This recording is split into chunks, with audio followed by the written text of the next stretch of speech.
It's Major Label Debut, the podcast about major label debuts. I'm Graham Wright.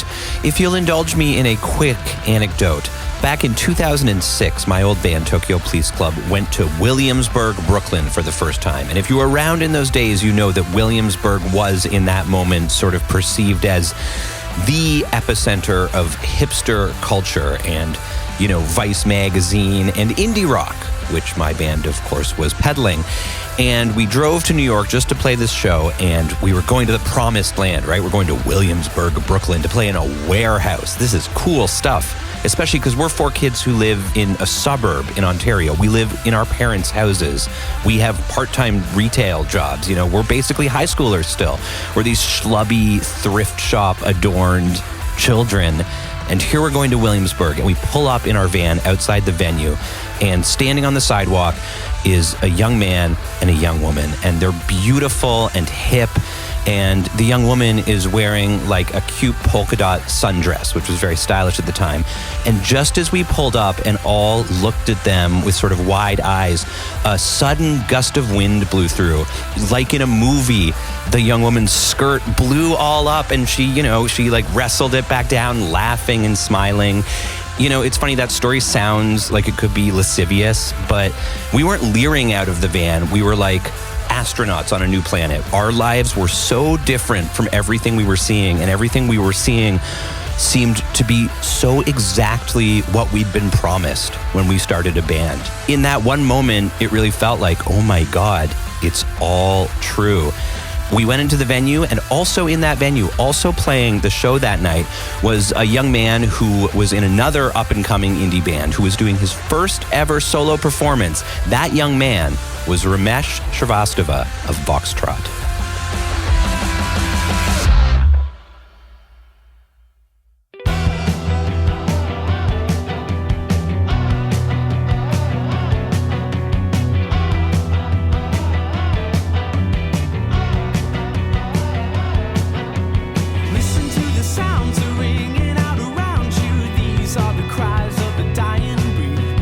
Now, Voxtrot at that point had already put out some very beloved, very acclaimed EPs. They were well on their way to what, just like for Tokyo Police Club, looked like it was going to be a sweet ride career. Ramesh was living a version of that life too, his own version of it. It started in a different place and came through different places. But in that moment, our stories intersected.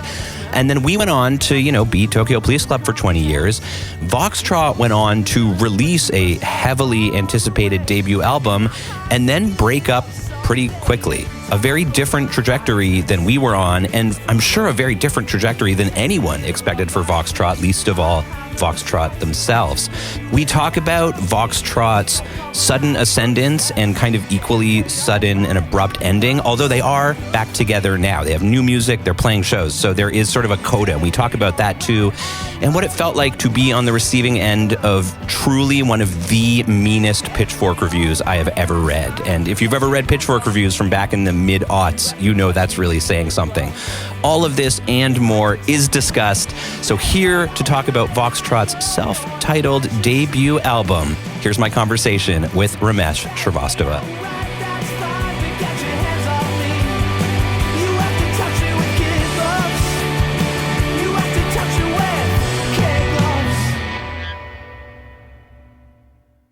In the rare event that we get to have someone on this show who worked contemporaneously to Tokyo Police Club, the first thing I do is always try and figure out if we ever played together. And we never played with Voxtrot, but we did play one show with you solo at the Syrup Room in Williamsburg in 2006 with Land of Talk. And my first question is, do you remember that at all? Oh, wow. Wait, the Syrup Room was like in a warehousey space? Yep, it was dark. I remember that mostly. I definitely remember it because, was it kind of organized by Brooklyn Vegan or no? I think so. The evidence I found of it was a Brooklyn Vegan post with, sort of one photo of each band taken with a 2 megapixel 2006 digital camera. But it's photographic evidence. I remember it because our manager, James, had asked me to do it. And I, at that time, I had not played solo acoustic shows. And I wouldn't say that I looked down on it, but I felt that it was off brand for Voxtrot, like too, what's funny to say, too sentimental, because I bet lots of people think Voxtrot is a very sentimental band, but like too sentimental, too cheesy or something. I don't know, just like not my identity at that time. So I was hesitant, but then it was a nice experience. And I do remember because I played a new song that even my bandmates had not heard before, which was kind of a risk that just came up in the moment. That's the power of those solo acoustic performances. You sort of realize that you can pivot in any direction you want, and there's no one there to, look askance at it or not know how to play it. Yeah, now I love doing them. Now I seek out opportunities to do it, and have even done, like 2023, I did a US tour opening for the band Generationals, where as the opening act, I was just playing, solo acoustic. And I was kind of, before we went, I was terrified that, it's because some of the venues are big, like terrified that it would just be too boring for people. It's just like, it would be impossible to hold the attention of a crowd, when they're there for this upbeat music. But actually it was great. People were really receptive, and it was like a pretty revelatory experience. I'm so glad. And it's such a chill way to tour.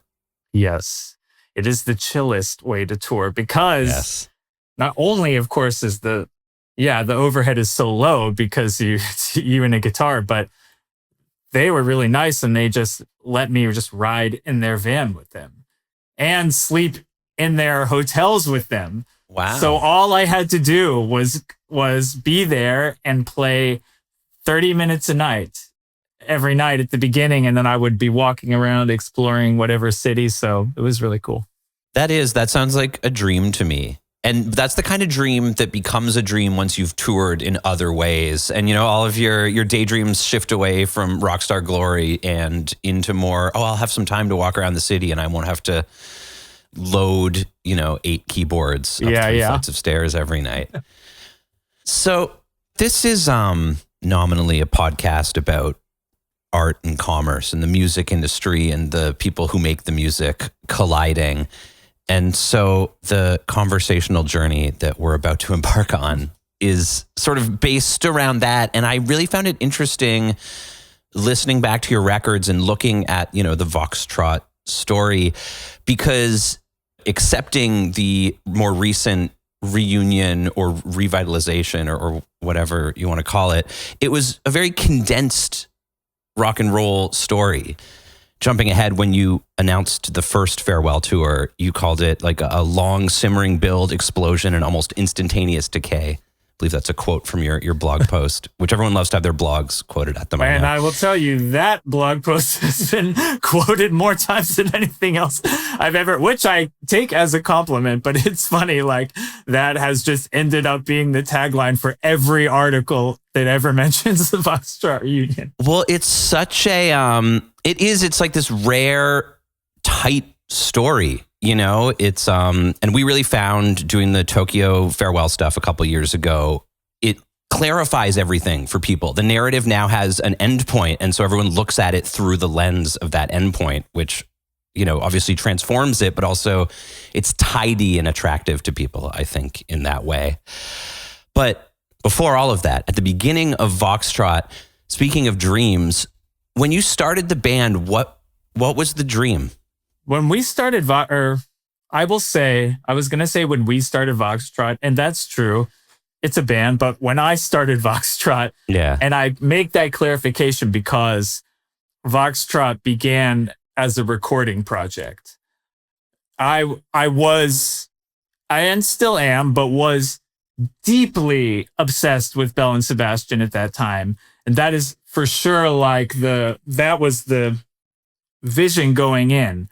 And the idea was that it would be a recording project to make an EP of songs that because I had already been accepted to go to college in the UK. I'm such a big Belle and Sebastian fan that I applied to go to college in Glasgow and I got accepted. So I really went all the way. But I knew I was going there. So I put together Voxtrot without being named Voxtrot to record 5 songs to make an EP so that I could go there and I could say, this is my music, and like put a band together, just thinking I would have a whole other life on the other side of the pond, you know? Yeah. So the dream was actually, honestly, the dream was very humble because Belle and Sebastian for me was the main inspiration. I was attracted to, especially back then, this idea that it seemed to be just this collective of friends without a lot of strict rules that kind of existed in relative anonymity. It was not about fame. You couldn't even find any information or pictures. Like it was about this like very humble seeming twee world that was nothing to do with the industry, basically. So it was not ambitious. So when I started Voxtrot, that's what I was trying to emulate, was this unambitious collective that involved some people I'd known for a long time, had some people that would just play on 1 or 2 songs, like very, very loose. So it was surprising that between when I started that when I was 18 and when we got popular and got signed by the time I was 22, that in those 4 years, it just sort of on its own, because I was living overseas and we were playing like 2 shows a year in the States, like only Christmas and summer break. Like that in that time, it became a career. Like it happened while I was looking the other way or something.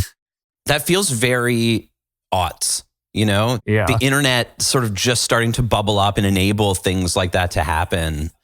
Do you remember what your first communique from within the music business was? Like who first took notice and started sniffing around? Honestly, the person that first took notice is our manager, James.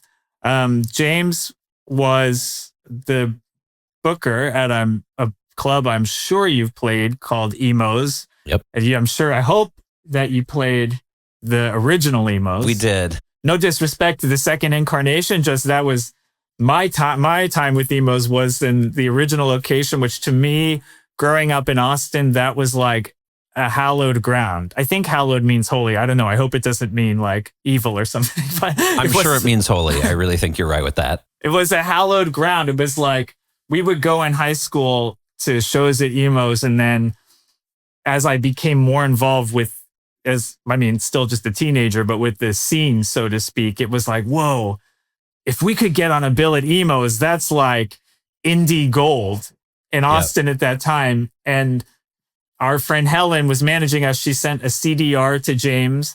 Out of the many CDRs he received at that time in history as the booker, he really liked the song The Start of Something, and therefore he started putting us on bills. I heard you inside your room. You said you'd never really live till your back's against the wall. But did you really mean it? No, I never break my gaze, but just to see this scar remain reflected in your eyes. I think it's time to go home.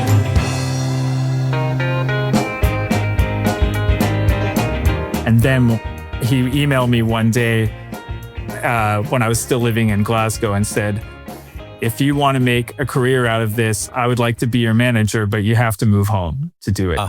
So that was the catalyst. I was in my 3rd year and I came home and I never finished. Was it a hard decision? Did you agonize over that? No, I mean, it's funny because it would be hard for me to say with accuracy in retrospect. I don't think so. At that time, and I still feel like I do this well, especially compared to a lot of my peers and stuff who are my age who have maybe more traditional trajectories. But especially at that age, I really lived from my heart. Like I don't know how to, like, was kind of fearless in a way. I'm not like a physically aggressive person, but was just fearless in my decision of like, I want to go to Glasgow, so I'm going. And I don't know anybody there, but I made an incredible network of friends. And then I'm going to move home and that's it. And I'm going to like be in Voxtrot and that's what I'm going to do. And lots of people reasonably with all the love in the world are like, you should be really careful because statistically that's not a great idea, but it worked, so. How did it feel as the band, started to become, I guess, a more traditional band as compared to a loose collective with no rules and no ambition? It seems, ambition or not, you started to get attention and success. In my experience, that tends to breed ambition in some way because the industry starts to impose its own rules on you and sort of say, yeah, here you go. We're offering you success and this is what success is and this is what you do to achieve it. And we'll see you there on the journey together. Did it feel like that, or did it feel like anything was changing or evolving? I know, again, that's hard to look back on and put yourself back in the mindset of like a 21-year-old. Well, the first thing that comes to mind when you ask that is that, like I said, I had gone to Glasgow to discover this humble twee world and to become a part of it. But actually, while I was there, I kind of did do that. And I am still friends with lots of those people. But I discovered like dance music and club culture while I was there, like dance club culture like we kind of have in the US, but not really in the same way. No. It's hard to explain, but you probably know because you spent time UK and Europe. And through that, it not only expanded my music horizons, but it got me excited about being contemporary. Right. I no longer desired to just be being on the fringes and only wanting to sort of live in a 60s aesthetic bubble and stay away from the real world. It got me into wanting to really be involved in contemporary culture and like reading magazines, just like, being in the present modern world. And through that, I guess I just kind of discovered a natural ambition that had always been latent in me or something, and before I moved back to the States, I was like mailing off packages with CDRs and stuff. I would just go like look online and find the physical addresses of labels and A&R people and stuff for all these indie and or major record labels, and we're just sending these packages off from the post office. And I don't know. So then when I moved back home, I just never questioned it. It's like it became a solidified band.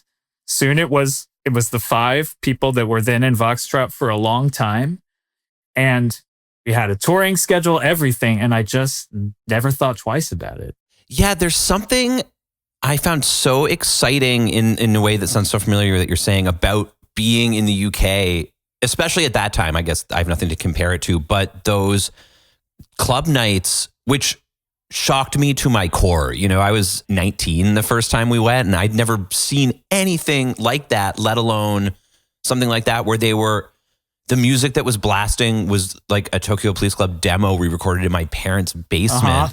And I'd be looking through the window. I remember looking through the window of a club from the outside and hearing it, and kids are going crazy. Yeah. So I don't know if it's the relative smallness of the country or the oldness of the culture or what, but it's like immediate and vital feeling. I know exactly what you mean when you say it's exciting to be contemporary within that culture. Because also it's, as you know, it's at that, I think all of this is different now because of everything, because of streaming, because radio is a different thing. But at that time, the UK radio, of course, is, because it's government funded, is dictated by the DJs. Like DJs, a specific DJ, kind of like the old school, like US, like Wolfman Jack type thing. Like the DJ in the UK, especially back then, is introducing new music they are excited about. So that's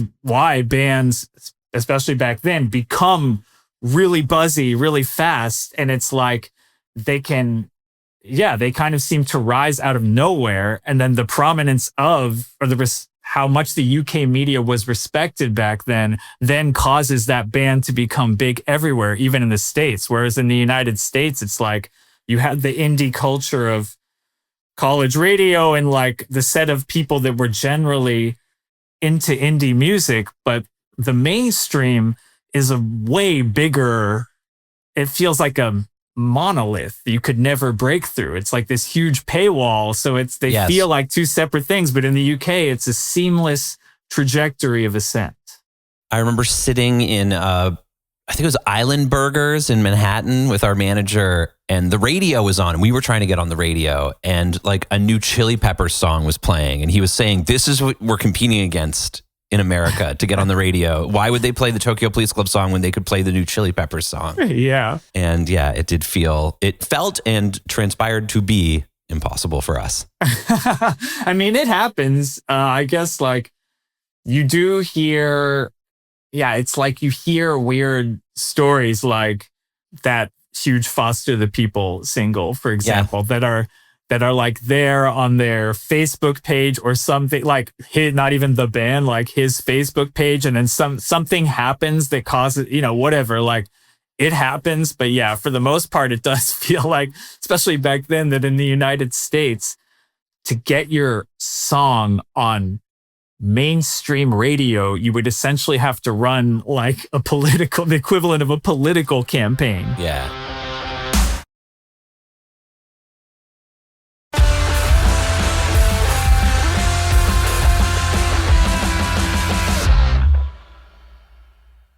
Let's talk about making EPs and what it was about an EP during this sort of brief, beautiful window when both of our bands were starting, when that was what you did. You started off with an EP. Did you guys do that as did that come from your manager? Did that come from industry wisdom? Or was it more just, we have 3 songs, we have 5 songs, let's record them, let's release them? It was definitely the second thing. It sounds bratty to say, but actually it's more just like, I think this is often the case, that we did very few things with strategy in the beginning. Everything was just kind of fun and seamless. And then a bunch of great stuff happened. And then we got really worried about strategy. Right. But in the beginning, no, we like those EPs was honestly just, we felt like we had a cohesive thing. I guess there was the element of strategy in that James probably advised us at the time, like, okay, an EP is like what is enough to tour on. Yeah. Like that's enough of something. I mean, of course you can do it on a single, but like that's enough of something to talk about, to build a tour around. So let's start with that. And then I guess at that time, there was the other strategic reality that an EP was the smartest stepping stone to what could be a full album deal. Yeah. It was like the way, which of course with streaming now, that is not the way.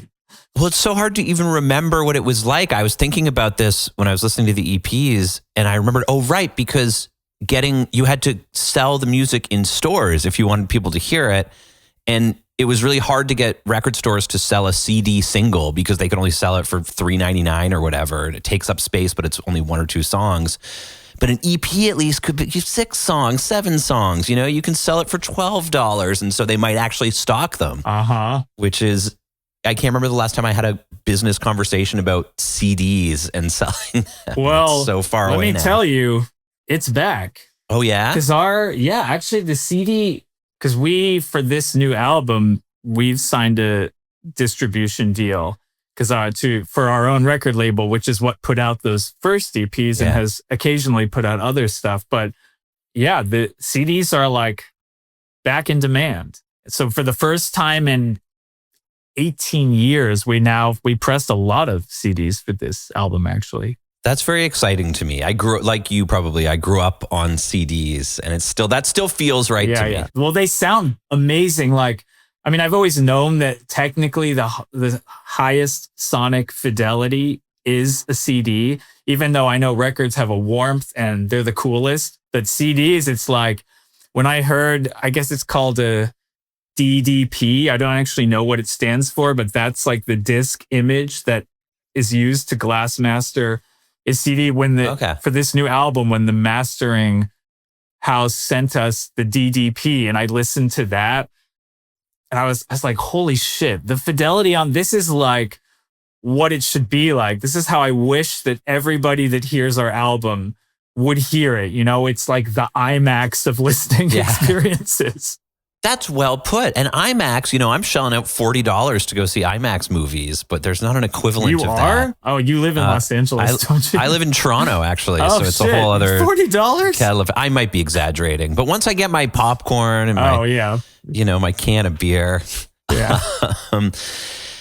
So as you're making these EPs, how quickly does, you know, the industry start to hover?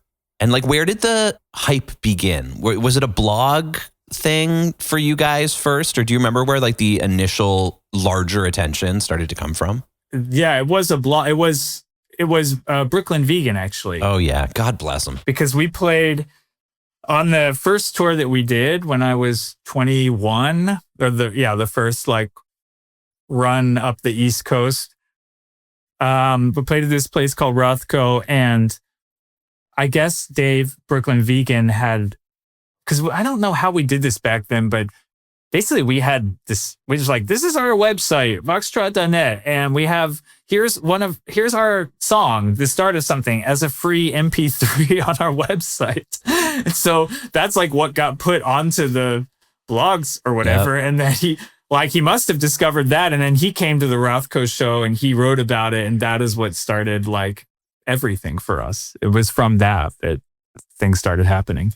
God, I felt my heart swell. That feeling of, you know, you'd get an email or whatever from your manager saying, oh my God, we're on this blog. Yeah. And then you'd start to see your MySpace messages would start to, you know, tick up, or whatever numbers you had access to suddenly started to happen. Were a lot of labels courting you? Did you get some lunches? We got some lunches. We talked to a bunch of labels during South by Southwest that year. And we had been, I guess, talking all along, like people would come see us, especially at shows in New York and LA. But that I remember being kind of the zenith. And yeah, we had like, you know, my dream was always to be on Capitol, because I'm like all good people, I'm obsessed with the Beatles. But I was like, that to me, and like the building and everything was like, that's it, you know, like if that can happen in my life, that'll be the greatest thing that's ever happened. And we did have an A&R person from Capitol come, and we went and had a meeting with them up in that round building. Yep. And trying to think, like we talked to people from Virgin and a few smaller labels, but a few major labels. And then when we met with Beggars Group, it was just like, I just remember it being kind of obvious that was the right thing, you know? Yeah, like they got it.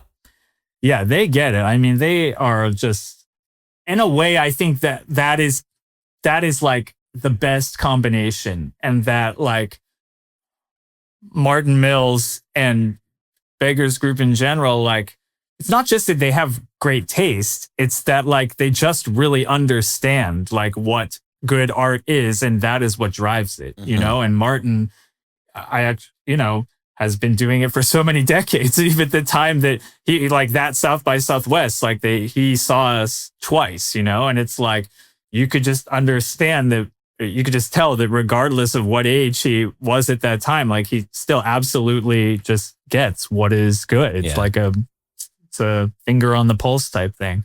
That always seemed to me like the coolest, most rarefied air group of record labels going was anything associated with Beggars. And they didn't give us the time of day, so that also gave me a didn't? No, we did pretty good getting lunches, but like Beggars and Matador and Sub Pop and Merge, like the really cool ones, never seemed that interesting. Oh, really?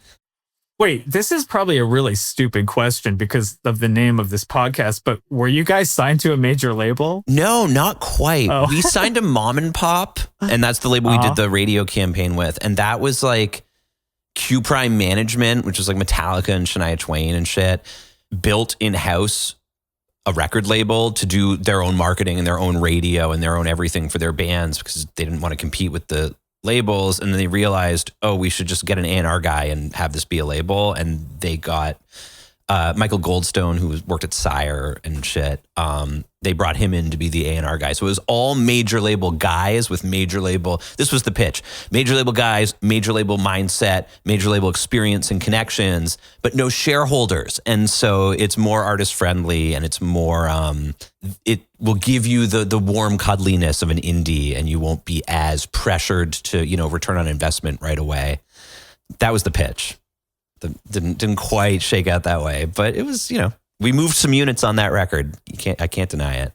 But so that's really my, I feel like the driving subtext of this podcast is kind of my curiosity about what we forewent by not being on a major. Because we talked to some, but that was when they were only doing 360 deals, and it just felt like unsignable, Oh, wow. Yeah, geez. At this point, is a 360 deal just like de rigueur? Is everybody doing that? I have no idea. I haven't heard anyone use that phrase anymore, but maybe it's become so de rigueur that it's just like, it doesn't have a name. It just is how a contract There's just no is other option. structured. Yeah. I'm trying to think if I know anyone in any band that is on a major label at this point. I don't think I do, but they're out there. I know some. How are they doing? Well, they're doing well. I mean, I guess if they've lasted this long on a major label, they would have to be doing well. You know? And there's a Canadian major label scene. And I guess I know people that are on Universal Canada, which it's also Universal, but the way the industry functions here, it's just smaller. And it's like the same number of people working at a major as work at a big indie. I see. So it has much like many things about Canada, doesn't have we have the same named things. We have the same companies and infrastructure as America, but it doesn't have the same hierarchical towering might. Yes. In this country where it's a little more quaint. Which is something that people think is attractive about Canada, correct? Yeah, and I think it's true, although there's plenty to complain about everything, but the music industry in particular here, it has its own quirks, and the smallness of it makes it, the gatekeepers are really keeping the gate because there's not that many of them and they're all friends. See. Yeah. Which was, we were inside the gate. So it never was a cause of complaint for me, but I've heard people don't like it. But it's all right. And the radio has to play Canadian music. So that really helps a lot. And they give you free money to make records sometimes. I have heard that. People always talk about factor grants. Did you know that in Canada there's a musician stipend or something? You got to go through a big application process, but you can get 35 grand, to make your record. That's which is awesome. Nothing to shake a stick at. I mean, 35 grand is for sure more than most indie labels, way more than most indie labels will give you now. But then here, the grants will, if you sign to a label, the label will get the grant for you. So then the label will get 35K or whatever from the government. And that becomes recoupable somehow, even though they got it from the government for free. It's not the government. It's not literally the government. It's like a granting body. So it gets a little, wait a second, what's happening? Where's the money going? What's it paying for? This office is really nice. I don't have a house. But there's no denying that it enables the creation of a lot of kick-ass music. And I mean, right around when Voxtrot and Tokyo were starting was when Social Scene and Metric and Arcade Fire and The Stills, The Deers, et cetera, a lot of cool Canadian indie bands were sort of blowing up. And I feel like that was the great triumph of the granting system in Canada, was that moment. Oh, the granting was there then? Yeah. I thought this was I don't know when it started. Thing, I think it's from the 90s, maybe the 80s. Wow, it's been a long process. It's beautiful. It's beautiful. But I'm not here to brag about the grants I used to get 20 years ago. I really am curious, speaking of EPs, about if there was a lot of conversation when it came to making the record about using some of those songs, all of those songs, none of those songs, and where you stood on that. Oh my God. Could any subject more be a thing that I've thought of every other day, at least of my life for the last 20 years. How come? Well, as you know, none of those songs are on the the official full length album. As you can imagine, there was, of course, talk at the time that we got signed of just releasing that stuff as an album, because it was, in retrospect, the material was not that old. And as they correctly pointed out at the time, not that many people, like you think a lot of people have heard them because you, meaning we, Voxtrot, have sold a lot, like 10,000 each of those CD EPs before we got signed. So in our minds, it's like they're online, they're there. Everyone who's ever been born and on planet Earth has heard them. But of course, that is not the case. You could take that and multiply it times infinity. But we felt at that time that we had been playing those songs for years, like 3 years at least, start of something for longer than that. So we felt like that had been done and we were not in that place creatively anymore.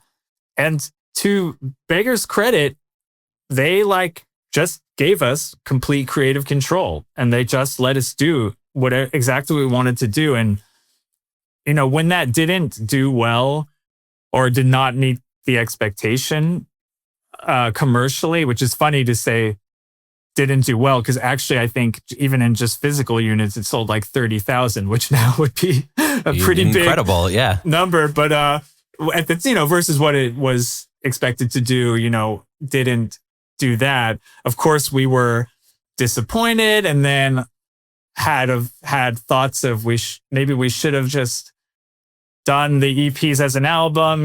That's why I say I've thought about it every other day for the last 20 years. Yeah. But I will say now when I listen to that self-titled album, which was hard for me to listen to for a long time because of this traumatic association of it not working so well and being dropped, etc. But now when I listen to it, I actually do think that it's really great.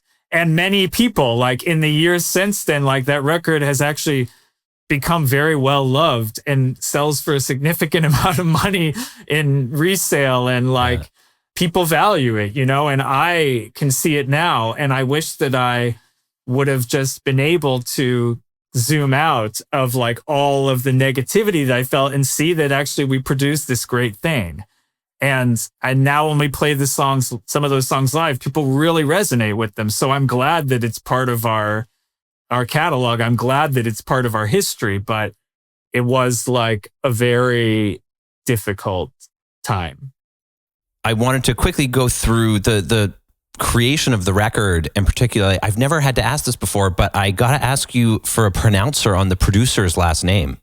I've never encountered it. It's Victor Van... Well, it's a Dutch. He's Australian, but it's a Dutch last name. Okay. It's Van Voot. Van Voot. Okay. Yeah. How did you come to work with him? We just had, the label we kind of worked with them to come up with a list of producers. And I'm sure this still happens. I don't know if this happened with you, but back then I remember it was there was, a handful of producers who, of course, would be the ones that are working with a lot of indie bands. And I talked to a lot of them, but a lot of times it had to do with timing. They're working with somebody else. Well, we can do it. He's into it, or they're into it, but you would have to wait 8 months to start the record. And at that time, that was a fucking eternity. It's we're on the rise. 8 months, everyone will forget that we ever existed. We need to be on tour in 8 months on the record that is out. So I talked to some big of course, for us, one of the first people was Stephen Street, who is the person who, of course, made the Smiths albums and Blur and the Cranberries. So for me, that was the fact that was even a possibility was mind-blowing. But I met up with him at this pub in London and we talked about it and he was into it. And he was the first one that was going to do it. And then the timing didn't work. And then I talked to Ken Nelson, who made the first 3 Coldplay albums, Kings of Convenience, lots of good stuff. And we were going to work with him. And then that didn't work out. And Victor was another name that had been in there. He worked with PJ Harvey, done a lot of stuff with Nick Cave. He's from Melbourne and he has been great friends with Nick Cave and involved in that scene with the birthday party since the genesis of that. And they came over to the UK together in the 80s. So he's a really cool guy. I'm still friends with him to this day. And he's mixed some of my solo stuff. And so it was just a name that kind of appeared in the conversation and the timing just worked. Where did you do it? We recorded it at the same place we recorded some other previous Voxtrot stuff, it's all in Austin. So we did it at Cacophony, which is where we recorded the EPs. And then this other studio at that time was called Premium, which was like built by this guy, Bruce Robison, who's a big singer-songwriter here. He's written songs for George Strait, for the Chicks, these kind of big Texas presence. But it's a nice studio. It's a really pretty deluxe place. Did it feel like you'd worked in some of these studios before, you'd made records before? Did this feel different in some way, whether because of the presence of Beggars or the presence of Victor, or just like where you guys were at? Did it have a different sensation to the sessions? Well, yeah, because we never worked with a producer before. Okay. We had always just self-produced stuff.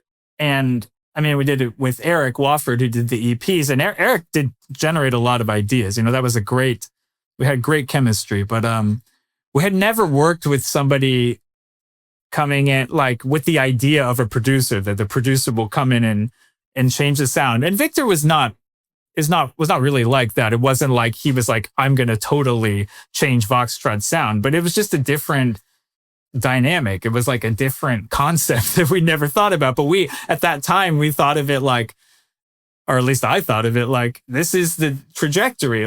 Bands start on their own, they get big, they get signed, they work with a producer. Yep. I think now that concept is probably a little different. I don't know. I think we probably don't think of it in the same way, because things now can be created to such a high fidelity.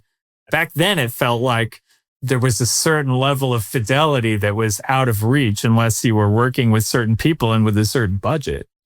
And there is, I think the big obvious difference between the EPs and the album, if you just listen to them all right in a row for the first time, is there's a clear sonic, I'll call it an upgrade. Although obviously I'm sure there's plenty of people out there who would argue over which one they prefer the sound of. And that's one of the beautiful things about making records is you think you've made this shiny record that's better, and then out of the woodwork come a bunch of people who liked it better when the drums sounded like they were recorded from outside the room or whatever. But it definitely is. It sounds good in the way that I understand good records to sound. I love the way that record sounds. I think Victor did a great job. One of the things I like about what we are doing now is that, to me, it feels like a sonic continuation of that. For sure, I'm sure there are, as you say, I'm sure there are people who like the smaller indiness of the first EPs, whatever, sonically, and feel whatever, if they like that better. I feel like, in general, this is kind of a blanket theory, but just the point is that you should always be evolving, And I love the way that record sounds that Victor did. It felt to me like that is the natural evolution. And I like that what we're doing now, especially, I don't know if, I guess, you have heard the new, the new record. It's entirely that I feel like. It sounds great. Thank you. Not that I engineered even 1 second of it, but thank you. But that it continues to evolve that, that feels correct to me in my body, instead of if I'd operated out of fear and thought, oh, well, we used to sound like this, and then we made this big, well-funded debut album, and some people don't like that aspect, so we're going to go back to something to cater like that. Feels very bad to me. Yeah. So I like to go in the direction of progress.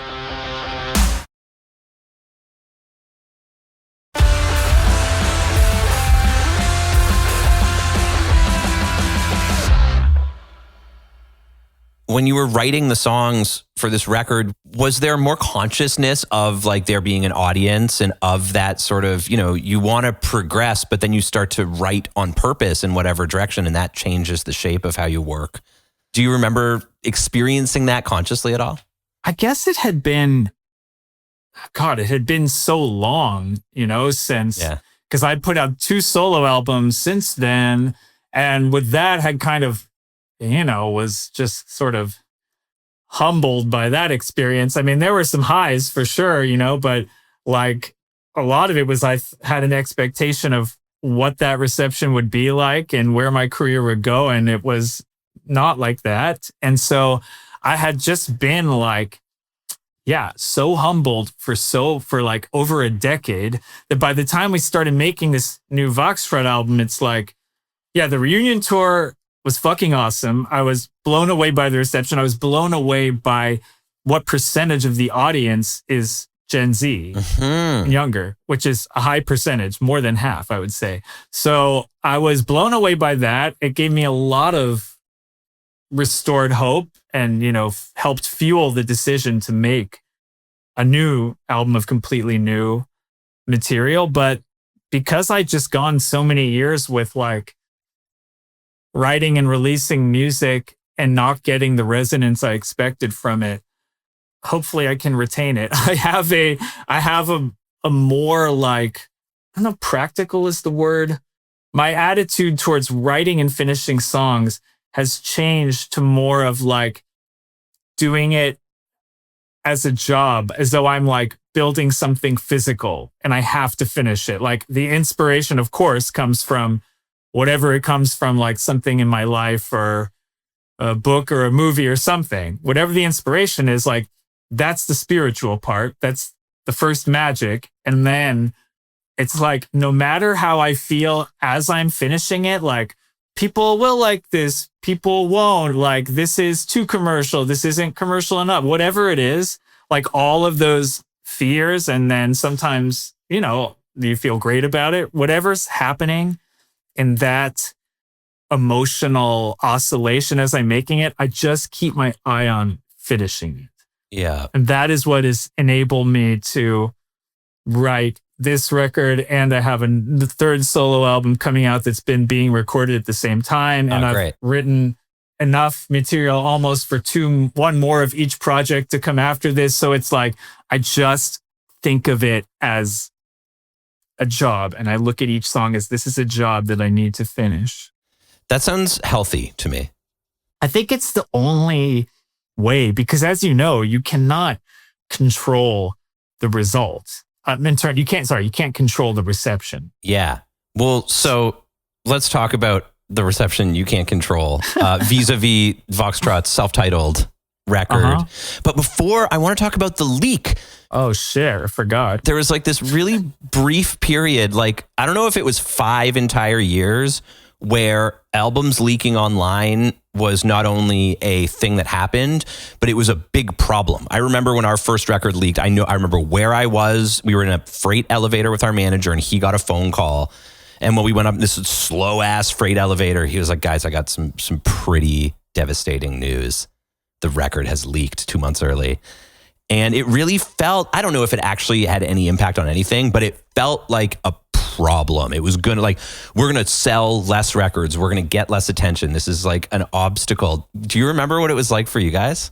I do remember. I mean, at that time, as you're saying, like, well, not only was it a big problem, but I guess no, I don't know. Basically, I was going to say, at least it happened to everyone. Yes. It's like there was not a band that it didn't happen to. Yeah. So it was fully egalitarian. But I do remember, I remember where I was with our A&R guy in this hotel room, and he's wacky, but has also this like really practical Northern English, Yorkshire just sensibility. And he was just like, all right, album's leaked, but like he didn't seem like devastated about it. It's hard to explain. I guess it just felt like, I think I even felt at the time like, well, knew that was going to happen. Yeah. But then I'm just like, what fucking monster does that? We found out exactly who it was because they had watermarked, the advances or whatever they sent out, I'm sure at great expense, recoupably to us. So they said, it was this skateboard magazine assigned it to this writer. And the writer was like, yeah, I don't know. I had people over and I think one of them took the CD. And so we knew, and then we looked at each other and we realized, what are we going to do? Yeah. Are we going to sue this freelance writer for a skateboard magazine? He doesn't have any money. We don't have any money to pay a lawyer. We don't want to be assholes. So you're just like, I'm glad that we paid for the watermarking of these CDs so that we can continue to not do anything about this leak. Yeah. So we can hate this one person. Yeah, we'll always remember. Without any results. No. But in the end, as it turns out, as time rolls on, it actually ends up not mattering if an album leaked. It probably did matter financially. It probably did affect some sales, of course. But for the most part, it actually ends up not mattering in terms of affecting your overall career trajectory. It turns out that songs people love, they just love them regardless of formats, distribution, regardless of how they receive them. It doesn't matter. They just love them. And from there, the possibilities just keep coming. Like your career just works, like it's a weird thing. Yes, it is. I want to ask about another weird thing. The Pitchfork review and you've alluded already several times to it. The record didn't end up working the way that everyone hoped it would. We never had like a record where people were like, nah. We got bad reviews and it's sort of slowly diminished over time just in terms of who even paid attention to it, which was a different version of a bad vibe. And I don't want to put you back in a shitty place. So, no pressure to relive anything too unpleasant. But I am very curious to get your perspective on what did it feel like for it to not land where you were hoping it was? And when did you realize that it was going in that direction? Was there one moment or was it just sort of an accumulation of, whatever snarky online comments or something? How did that go for you, Ramesh? I guess that I remember seeing people would say snarky things on blogs and I had a feeling that Pitchfork review was not going to be great. By the time it got there, I was expecting that, but I seem to remember that it's more like the words themselves, I don't think are that damning. I think it's more that the number that back then, if you had a 5.9, I think is what we got, that number is the damning part. Yeah. That is what immediately dictates people's conceptions. So yeah, that of course was hugely disappointing, and probably did have an impact because I think at that point, and maybe still to an extent, that if they said something that dictated the mood, entirely, But another thing I wish I could go back and tell myself is that it's actually not that important. The truth is that people, as I was saying earlier, people love that record. Some, maybe not all people, but people love that record. And now I love that record. And I can see other bands that I love have had bad reviews on Pitchfork, but they did not put the same weight in it because it wasn't, maybe they were overseas or something they were not waiting with bated breath to see what that number would be. And maybe they got a bad review and it didn't even fucking register with them. And a lot of people still love that album that was reviewed badly. You see kind of this album leaking thing that in time, everything washes out. And it's actually just if people love something, if you connect to a band or an album, you just love it. And all of that stuff just becomes history. But at the time, it feels like the worst fucking thing in the world. And it feels like your career is over, Ours was a 6.3 for our debut album. And again, a similar thing, we're sort of tepid. But I feel something about the 6, and even though the 5.9 and 6.3 are the same number, it's ludicrous to even break it down into these points. 6 feels better. It feels better. And it didn't feel, even though it was disappointing and we felt oh shit, if we'd got a best new music, that was still the brass ring in those days. But it didn't feel like a disaster. It just felt actually, I've made a lot of audio with John Paul Bullock, producer of this podcast. But my favorite piece of audio ever generated by him was a voicemail he left on our manager's phone when that review came out, just sort of like going up to the end of the voicemail length limit, just ranting and excoriating the writer and the review and the website and the Notion.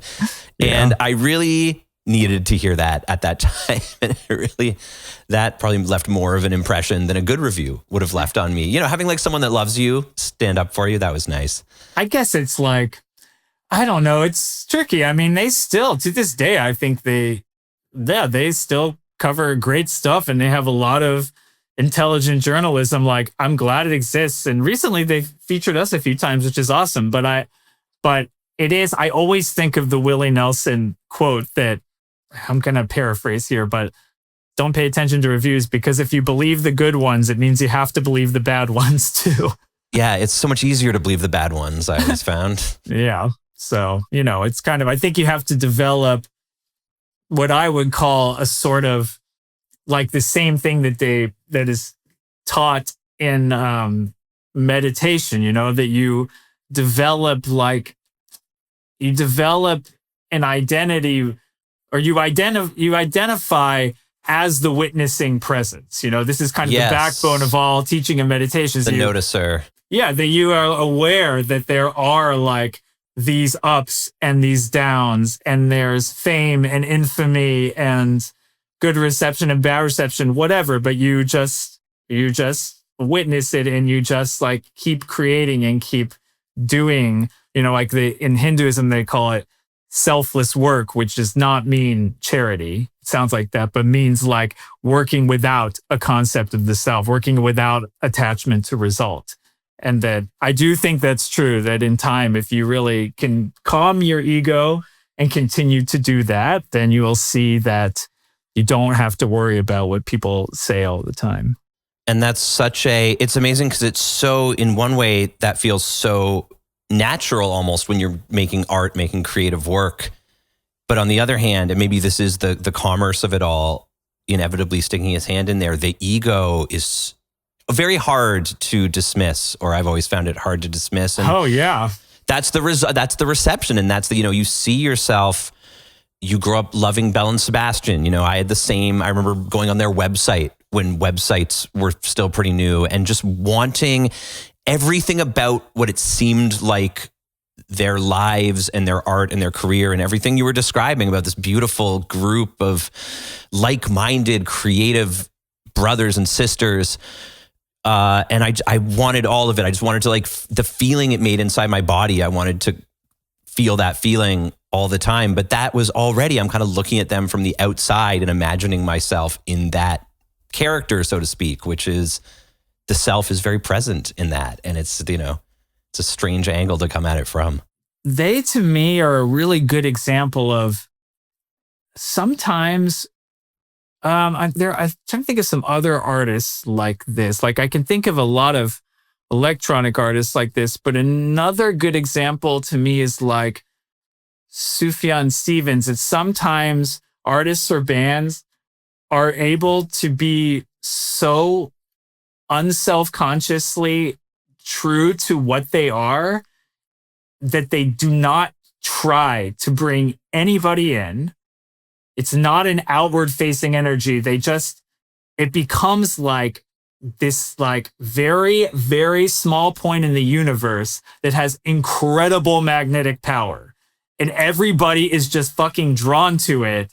And it's like it's like an inaccessible mystery that nobody can penetrate. And it just becomes like a magnet. Yes. And you can make Carrie and Lowell and The Age of Odds and have it mean huge things to the same people, despite the superficial total differences sonically between them, but it's coming from that same magnetic point.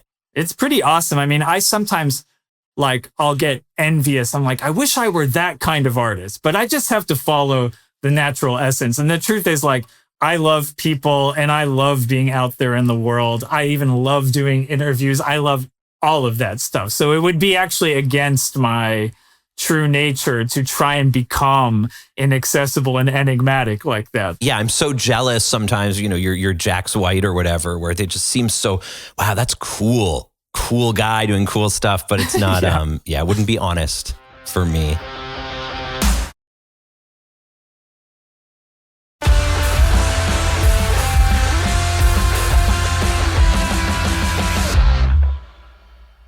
it must have been, I don't, healing is maybe too strong a word, but it must have felt good to go back and revisit the early EPs and also the sort of the rarities and B-sides that you remastered for the 2 records you put out.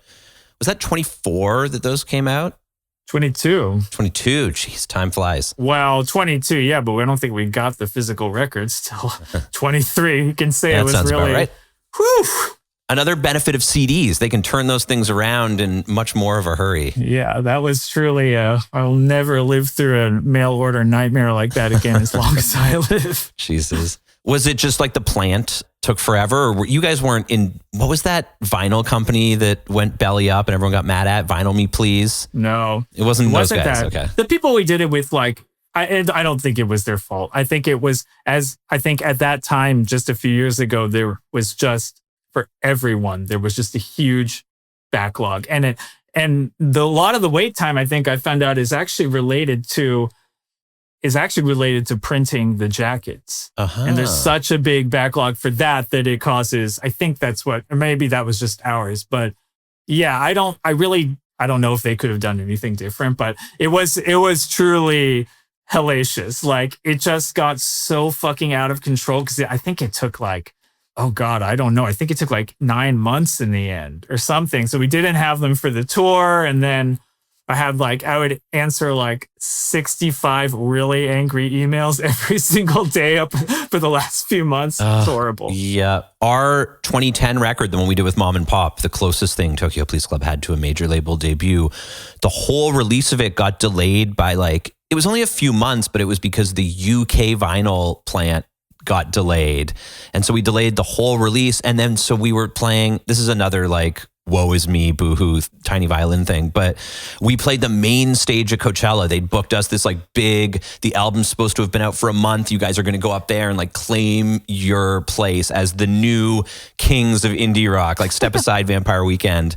And then instead the record hadn't come out. No one knew the music. And Edward Sharpe and the Magnetic Zeros stole our whole crowd on a side stage. Oh, man. So you're up there on the main stage at Coachella and you're like, am I supposed to feel happy or angry? I don't know what this means anymore. But then you just gotta like now all that kind of stuff. Now I'm just here for it. Now I just have the space for it. Yes. I'm fully available to it. And I just I don't know if in it to win it is the term, but I'm just I'm dedicated to it with the knowledge that it is sometimes like that. Yes. And when I was younger, I could not deal with it sometimes being like that. I thought it always meant that I had failed. I was thinking about that Syrup Room show even, and the primary thing I remember about it, honestly, is being, and it was our first show in Brooklyn, and I was annoyed that there wasn't a better green room or something. We got so entitled and bratty so quickly. But you got a whole music industry who's like, you guys are really special, where they get dollar signs in their eyes. But I thought everyone was my friend, all the A&R guys that I would text with and then we wouldn't sign with them. I got confused that they didn't keep texting me. You're like, what happened? I didn't understand that we weren't friends now. Yeah. That's the kind of thing you have to unlearn pretty quickly if you're going to survive in the music industry. It's true. Yeah, I think if you do it for long enough, also I think if you were to look at other people's careers who do it for a long time, it's not that you of course can't control everything or even most things. You can't control what the eventual, everything you will achieve in your career. But I think if you decide that you are open to constantly learning from the ups and downs and that you're going to continue to stay in it even while the boat is really rocking, then it's to an extent, you can control the outcome of your career because you're kind of showing life that you're strong enough to withstand that. That's beautiful. I was going to ask you if you feel like you have any big new learnings from being back in Voxtrot with all the accumulated wisdom of life. And I feel like you kind of just answered that question.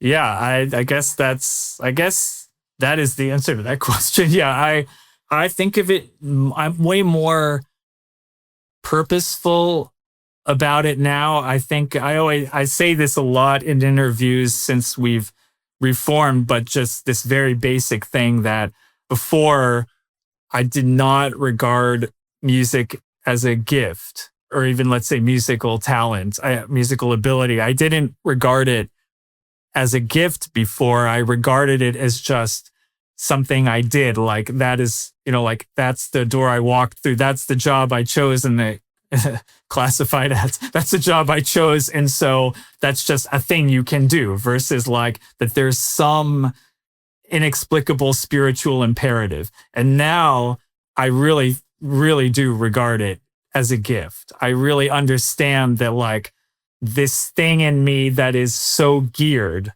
towards music and is willing to, like, make me dedicate my entire life to it, that is something that's kind of been in me since birth. And that's something that I have, like, a responsibility to foster. And that is a very big perspective shift from the way that I used to feel. It's a humility, I think, of a kind in the face of something miraculous. It is miraculous, because I think of, like, not like, I do believe that all people are born with just different aptitudes. I guess that, like, whatever is that kind of North Star that they eventually find. So it might not always be like, it could be parenthood or something. You know what I'm saying? Like, I think it's not always like it's your job, but I think it is miraculous. I'm very grateful that I have this thing that is just so obviously my North Star, and that I just think about all day, every day, that I'm like, literally does give me a reason to get up in the morning, that I'm just pulled by it, across life. Yeah, you have a purpose. And yeah, I've always tried to feel and remind myself to feel lucky, because I know a lot of people who have jobs and things they like and things they do, but couldn't easily answer the question of, if you could just press a button and do one thing. Yeah. They don't know what the one answer to that would be. And I more and more realize how fortunate I am to have always known the answer to that question. Yes. Yeah. It's another way of life. I think, I can't remember who was talking, like, I have a friend that had introduced me to this theory that, like, in life, there's like two kinds of people. Some people are like hummingbirds, and some people are like jackhammers. And, like, hummingbird people are more prone. They just try lots of other stuff. They're more in the experience of life without needing it to be bound to this specific thing. And then there are jackhammer people who just fucking go after this one thing, come hell or high water. And I think it's just like, it's a yin yang. Like, there's an obvious up and down to both sides. There's certain stuff you miss out on if you're just utterly dedicated to music. There are parts of life that you don't have that other people have, but there's a big plus. I just had my first summer of my adult life where I wasn't in a band. And usually, I don't know what it was like for Voxtrot, but for Tokyo, it was like, that's when, even if you're not on cycle, if you don't have an album out, there's enough summer festivals, and especially in Canada, there's, the Taste of Edmonton that will pay you some dough to fly in and do a one-off, that kind of becomes your job. And so you never go on the summer weekend thing, you never go to the cottage, and and I was just home for the whole summer. I couldn't believe how much free time I had. It was beautiful. We went camping. Did you like it? I did like it. It's fun to go to those festivals, and it's fun to sort of be, to see other bands that you're friends with, and to sit in a air-conditioned, hopefully, trailer drinking cans of beer from 1 p.m. until 1 a.m. But I managed to handle it in the tent. I did okay. I have one scripted question left for you, but I wanted to ask one selfish question for my own utility, because I'm trying to figure out now what my, like, writing practice is and my creative practice is now that it's not my full-time job. What's your writing practice like these days? My writing practice, I guess, like, is just an extension of that. Basically, I have many songs going at any given point.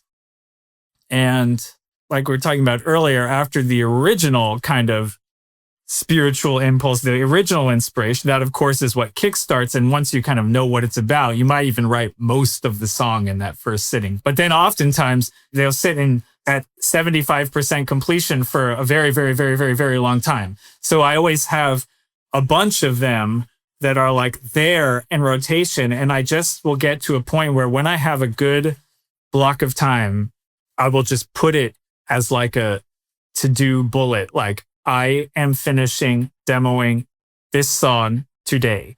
And I just make it happen. And I just work through the list, just constantly getting things over the finish line to final demo. And that's like, yeah, I just treat it like I have a job and I have a quota and I have to make sure that things reach the over the finish line in this certain amount of time. So how do you handle that when you're not, or if you're ever not feeling it? You know, I keep finding myself, I'll come over to my studio and I'll set aside the whole day and I'll sit down and I'm like, oh, but I'm not excited. I'm not like horny for it right now. And then I'll just find myself procrastinating all day or reading a book or, you know, maybe meditating and doing yoga, which at least is productive, but not, I came here, I was supposed to spend all day writing music, but I didn't feel like it. So then I didn't do it. And I really feel like I need to find a path through that block. And I'm curious if you have any wisdom.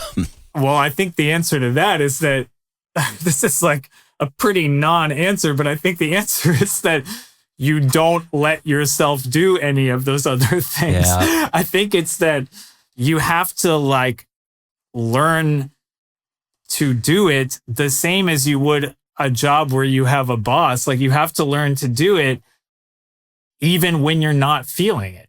Like, you have to do it in the absence of feeling. That it's kind of like, you know how when you're with somebody, like in a relationship for a while, you don't always feel elated, and you may not even always feel per se like attracted to that person. You know what I'm saying? Like, you can sometimes go through periods of course, like you feel some sort of what's the word? Repulsion's a very strong word, but you can feel aversion. Yeah, there's something. There's some tension that like you kind of want to run away from. Yeah. But it's like, you know, that in those kinds of romantic relationships or even in your professional relationships in life, like, you can't always run away from something because you want to run away from it. Like, the growth happens from staying in the intimacy and from working through the tension or the difficulty. And I think it's the same, like, with songwriting or with just finishing any musical project, that like, you have to stay with it even when it's difficult, and just make yourself do it like as if you had to like dig a hole outside and there was no choice, even though it fucking sucked and you had to finish it. You just make yourself finish it. And then I think, in my experience, a lot of times when I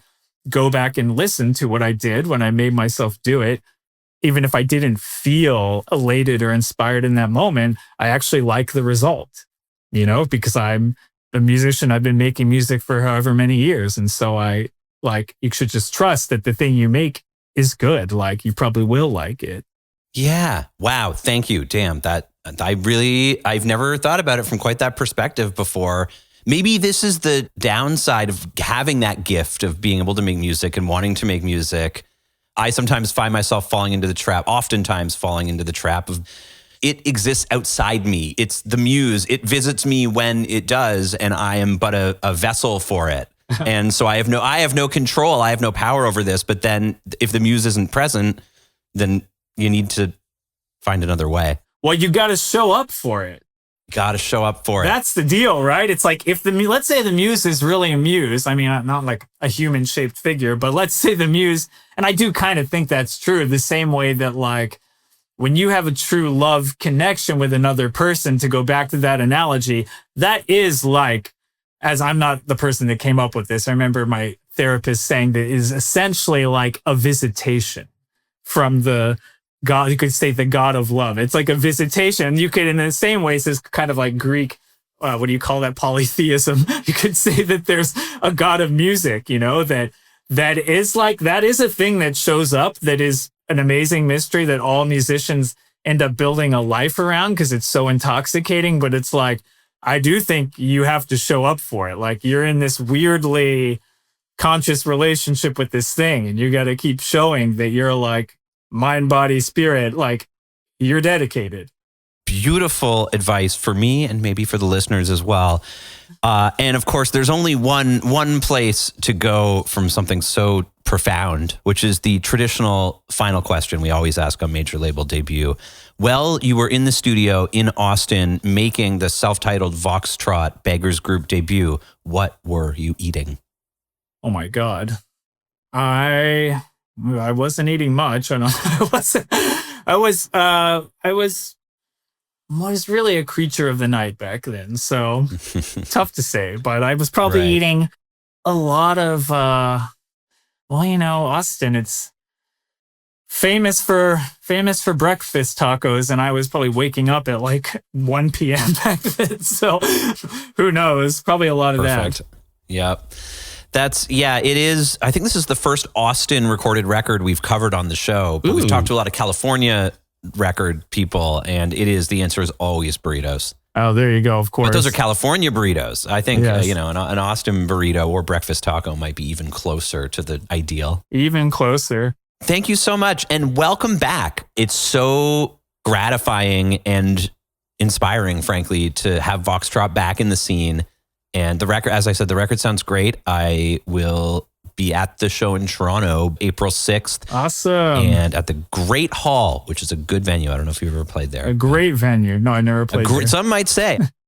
I hope that the tour and putting out the record and the whole thing, I hope it continues to go as well as it sounds like it has started to go. Can I plug the release date of the album here? Yes, plug the release date of the album and anything else you want to plug. I'll say all the tour stuff in the outro, which I record later, but please feel free. Dreamers in Exile is the name of the album. Comes out on February 27th worldwide, because we signed a distribution deal. I was mentioning earlier, our record label Cult Hero, we signed a distribution deal. So we've already started to see the orders from Japan and Singapore and places we hopefully will get to play this time around, which we didn't when we were banned previously. So anyway, yes, Dreamers in Exile, February 27th. Tour starts end of March, 3.5 weeks. Whole US, only one city in Canada, sadly. I don't know why not Montreal also. Wish many cities in Canada, but those are the only two we've ever played before. So, but yeah, hopefully more after that, more cities in the fall and beyond. Hell yeah, Canadian tour.